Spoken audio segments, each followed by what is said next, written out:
Our first guest has analyzed snake vomit, cleaned up roadkill, collected alligator eggs, and he's back and getting dirtier than ever. No job is too filthy for Mike Rowe, and he's rolling up his sleeves and celebrating the next generation of hardworking people with the return of his hit series, Dirty Jobs. Welcome, Mike. We're thrilled to have you on the show today. Thanks, Desiree. Nice to be here. Yeah. So, Mike, what made you want to get down and dirty once again?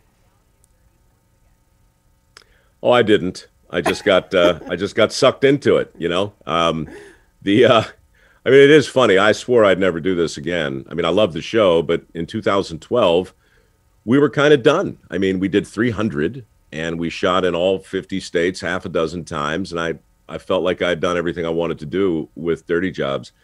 But now, after these lockdowns and after COVID and with essential work being headline news, a lot of people reached out. I mean, really thousands of people on social media saying, why not? Why not go back out into the country and have a look under the rock, you know, and show us who's still not afraid to get dirty. Honestly, I don't know how I could say no. I mean, and so many of us grew up watching your show, so the fact that it's returning is exciting. What dirty jobs can fans expect to see you tackle in season 2? Well, we just kicked off the premiere with a show about rod busters, which is maybe the toughest construction job in the world. I hang out with a team of guys that put an epoxy floor into a fast food restaurant in 6 hours, which is crazier than it sounds. I work on a fish boat down in Darien, Georgia, with some guys in the jelly ball fleet.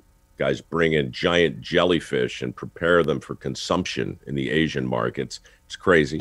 There's an iguana hunt down in South Florida, which is a bloodbath. There's a cut suit, which is like a fat suit full of human organs and a blood supply that combat medics use to learn how to be a combat medic. That's amazing.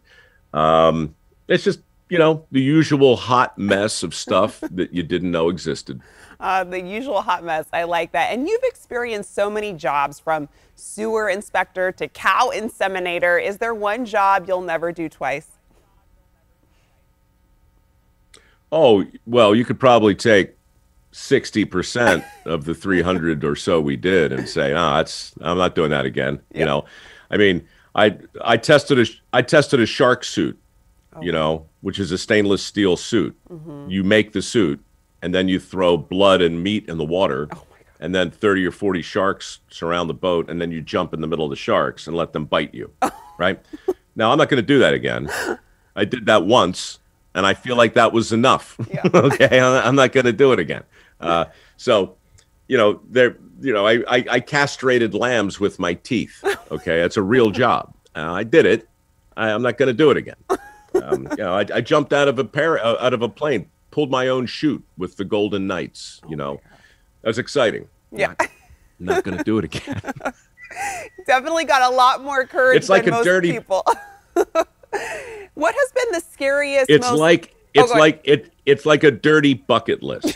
There we go. A dirty bucket list. A dirty bucket list. That's true. Has there been a scariest, most terrifying profession you've been an apprentice for? Yes, there have been a number of them. Most of them either take place way, way, way up in the air, or way, way, way down in the ground.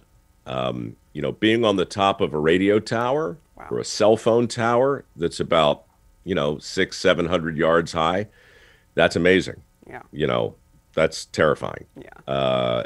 But I don't know that it's worse than going into an opal mine. You know, the shaft of an opal mine is about 80 feet deep, and it's the size of a manhole cover.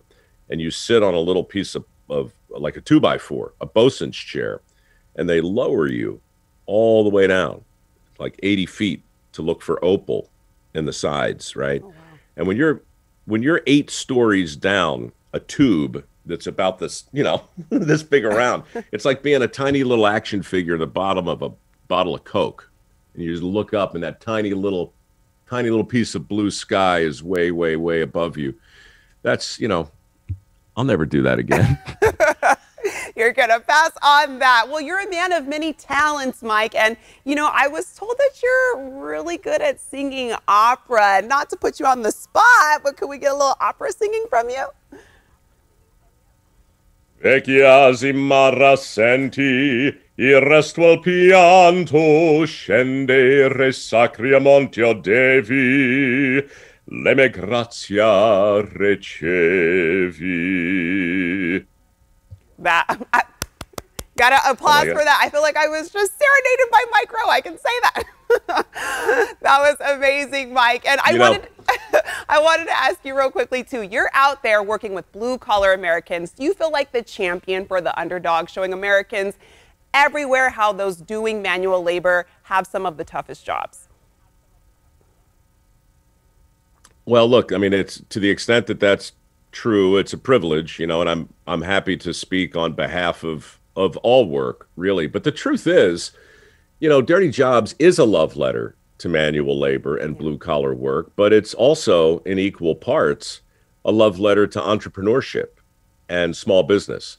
And really, that show wouldn't have existed without the small business people who took the risk to hang out a shingle and make a go of it.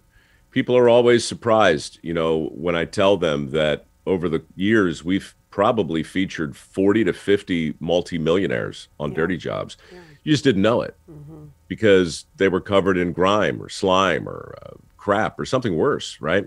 So, challenging the traditional notions of success is something that I really enjoy doing, and Dirty Jobs has let me do that with lots of different jobs. Well, it was a pleasure having you on, Mike. I'm excited to tune into the return of Dirty Jobs. I'm going to let our viewers know where they can go for more information.